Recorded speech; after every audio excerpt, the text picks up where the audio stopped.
Si je devais être le pasteur de cette future église, si Dieu m'appelait à en être le pasteur, voici comment je la dirigerai. J'essayerai de trouver chaque personne qui est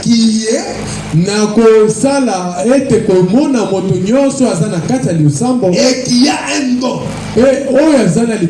Donc j'essaierai de chercher un à un, celui qui a un don. Et j'espérais que ces gens se rencontrent environ 1 heure avant le début de service.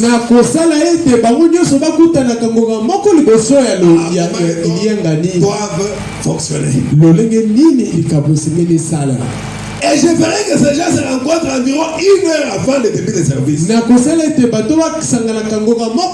C'est une pièce réservée pour eux. C'est cette pièce-là. Peut-être une pièce à côté. C'est ça ce que les gens appellent aux maisons de dons. Madame n'a jamais appelé maison de dons. Il parle du service de dons. À la maison de dons, ça c'est une fabrication vraiment congolaise. Ça n'existe pas dans le message. Oh non, j'étais dans la maison de dons, ça n'existe pas.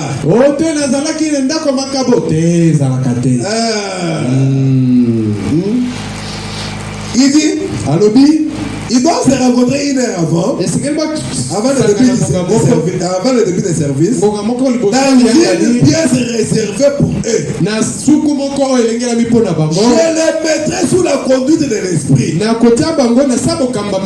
première chose, vous savez, c'est lui qui a un don de parler en langue, s'approche et il parle en langue.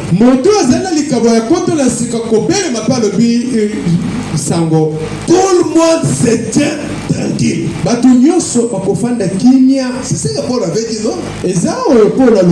Que parler à tour de rôle. Pendant que celui qui parle en langue parle, tout le monde se tient tranquille. Et ensuite, un autre s'élève et interprète ce qu'il a dit. Maintenant, avant que cela puisse être donné à l'église,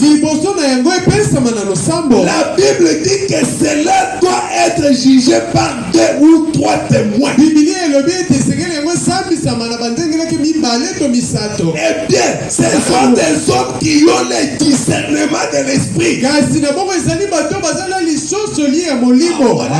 Qui jugent le message. Et à parler en langue, interpréter. Il faut qu'il y ait 2 ou 3 témoins qui disent que c'est la vérité. Ainsi dit le Seigneur. Alléluia. Amen, amen, amen, amen. Il faut qu'il y ait 2 ou 3 témoins. Avant que cela ne soit donné à l'église. Amen.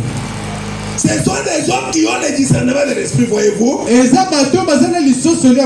Parce que bien des fois, des puissances maléfiques s'en mêlent.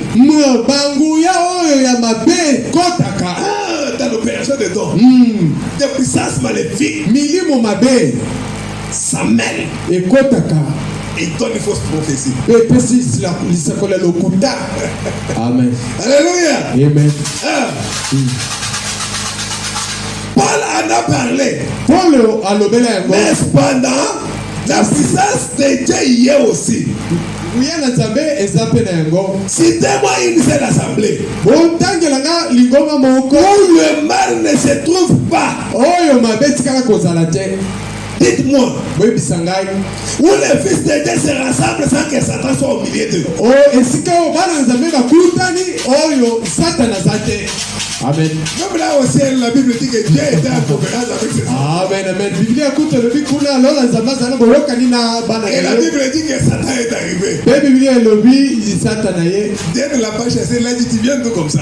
Zamba bengena qui était fini au tchapia. Ah, j'étais sur la terre en train de déambuler là. Ote na bana ko yunga na moko. Vous connaissez la suite, c'est Job qui a été frappé. Après boyebi simalango zaki yo bonda beta makisimbo. Même dans la conférence de Dieu avec ses enfants, le diable. Atako na bosangani azabena bana zabona yaka. Même ici. Atako awa. Il va aussi être ici. Akoyepe awa.